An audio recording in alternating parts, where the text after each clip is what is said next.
ನಮಸ್ಕಾರ. ನಿಮಗೆಲ್ಲ ತಿಳಿದಿರೋ ಹಾಗೆ ಸಿಲ್ಕ್ ಬೋರ್ಡು ಇಡೀ ಬೆಂಗಳೂರಲ್ಲೇ ಫೇಮಸ್ಸು. ಏನಕ್ಕೆ ಅಂದರೆ ಭಯಾನಕ ಟ್ರಾಫಿಕ್. ಹಲವಾರು ಜನ ಸಿಲ್ಕ್ ಬೋರ್ಡಲ್ಲಿ ಮಳೆ ಬಂದಾಗ 2-2 ಗಂಟೆ 3-3 ಗಂಟೆ ಟ್ರಾಫಿಕಲ್ಲಿ ಕಚ್ಕೊಂಡಿದ್ದೀವಿ ಅಂತ ನ್ಯೂಸಲ್ಲಿ ನೋಡಿದ್ದೀವಿ. ಇಂಟರ್ನ್ಯಾಷನಲ್ ಲೆವೆಲ್ ಫೇಮಸ್ ಆಗಿದೆ ಈ ಸಿಲ್ಕ್ ಬೋರ್ಡು. ಆ ಟ್ರಾಫಿಕ್ನ ಅವಾಯ್ಡ್ ಮಾಡಬೇಕು ಅಂತ ಬನಶಂಕರಿಂದ ಸಿಲ್ಕ್ ಬೋರ್ಡಿಂದ ಮುಂದಕ್ಕೆ ಎಲೆಕ್ಟ್ರಾನಿಕ್ ಸಿಟಿಗೆ, ಆ ಕಡೆಯಿಂದ ಸರ್ಜಾಪುರಕ್ಕೆ, ಮಡಿವಾಳಗೆ ಹೋಗ್ಬೇಕು ಅನ್ನೋ ಒಂದು ಫ್ಲೈಓವರ್ ಕನ್ಸ್ಟ್ರಕ್ಷನ್ ಮಾಡಿದ್ದಾರೆ. ಈ ಕನ್ಸ್ಟ್ರಕ್ಷನ್ ಶುರುವಾಗಿದ್ದು 2019ರಲ್ಲಿ, ಇದು ಮುಗಿಬೇಕಾಗಿದ್ದು 2021ರಲ್ಲಿ.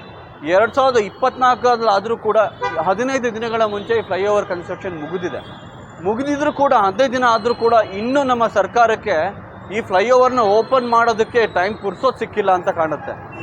ಇವರು ಮುಖ್ಯಮಂತ್ರಿಗೆ ಸೀಟ್ ವಿಚಾರದಲ್ಲೇ ತುಂಬ ಜಗಳ ಆಡ್ತಾ ಇದೆ ಅಂತ ಜನಗಳಿಗೆ ಏನು ತೊಂದರೆ ಆಗುತ್ತೋ ಈ ಫ್ಲೈಓವರ್ನ, ಆ ತೊಂದರೆ ಆದರೂ ಕೂಡ ಇವರು ಸೀಟ್ ವ್ಯವಹಾರಗಳಿಗೋಸ್ಕರ ಇದನ್ನು ಡಿಲೇ ಮಾಡ್ತಾ ಇದ್ದಾರೆ. ಅಥವಾ ಸಿದ್ದರಾಮಯ್ಯ ಅವರು ತುಂಬ ಏನೋ ಈ ಆಧ್ಯಾತ್ಮದಲ್ಲಿ ನಂಬಿಕೆ ಇಡ್ತಾರೆ, ಏನೋ ಮುಹೂರ್ತ ಕಾಯ್ತಾ ಇರಬೇಕು, ಯಾವುದು ಒಳ್ಳೆ ಮುಹೂರ್ತ ಅಂತ. ದಯವಿಟ್ಟು ನೋಡಿ, ಜನಗಳಿಗೆ ಯಾವಾಗ ತೊಂದರೆ ಆಗೋದು ನಿಲ್ಲುತ್ತೋ ಅದೇ ಒಳ್ಳೆ ಮುಹೂರ್ತ. ಆದಷ್ಟು ಬೇಗ ಈ ಫ್ಲೈಓವರ್ ಓಪನ್ ಮಾಡಿ. ನಿಮ್ದು ಏನೇ ಕಾರಣಗಳಿರಲಿ ಅದು ಬದಿಗೊಡಿ. ಮಳೆ ಬರ್ತಾ ಇದೆ, ಜನಗಳು ಒದ್ದಾಡ್ತಾ ಇದ್ದಾರೆ ರೋಡಲ್ಲಿ. 3 ಗಂಟೆ ಟ್ರಾಫಿಕ್ ಜಾಮ್ ಆಗುತ್ತೆ. ಯಾರೂ 3 ಗಂಟೆ ಟ್ರಾಫಿಕಲ್ಲಿ ಇರೋಕ್ಕೆ ಇಷ್ಟ ಇಲ್ಲ. ದಯವಿಟ್ಟು ಇಮಿಡಿಯೇಟಾಗಿ ಈ ಫ್ಲೈಓವರ್ ಓಪನ್ ಮಾಡಿ. 1 ವಾರ ಸಮಯಾವಕಾಶ ಕೊಡ್ತೀವಿ. 1 ವಾರದಲ್ಲಿ ನೀವು ಈ ಫ್ಲೈಓವರ್ ಓಪನ್ ಮಾಡದೆ ಹೋದರೆ ಆಮ್ ಆದ್ಮಿ ಪಕ್ಷ ಜನಗಳ ಜೊತೆ ಸೇರಿಕೊಂಡು ನಾವೇ ಬಂದು ಫ್ಲೈಓವರ್ ಓಪನ್ ಮಾಡಿ ಜನಗಳಿಗೆ ಬಿಡೋ ಪರಿಸ್ಥಿತಿ ಮಾಡಬೇಕಾಗತ್ತೆ. ಧನ್ಯವಾದಗಳು.